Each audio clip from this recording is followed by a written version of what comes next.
पुरी जिला कृष्णप्रसाद ब्रह्मपुर पंचायत ब्रह्मपुर गाँव में चलित वर्ष भली एई वर्ष धूमधाम रे कृष्ण जन्माष्टमी पालित हो जाइछि।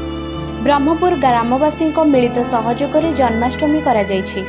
ग्रामर समस्ते भक्तवृंद माने राति सारा उजागर होई कृष्णଙ୍କ पाखरे नाम कीर्तन करथिले और ठाकुरଙ୍କ ପାଇଁ क्षीर दही सरलबणी इत्यादि भोग पूजा करथिले।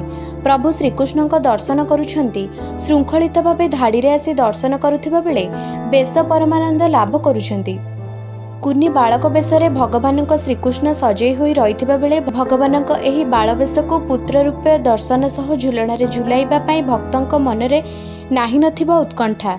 आजिर दिन में प्रभुंकर रमणीय दृश्य देखिबार सौभाग्य पाई भक्त माने बेस खुशी हेउछंती आ प्रभुंक कृपा पाई निजको बेस सौभाग्य मणिछंती। कृष्णप्रसाद पिंकुन जेना रिपोर्ट निरपेक्ष न्यूज।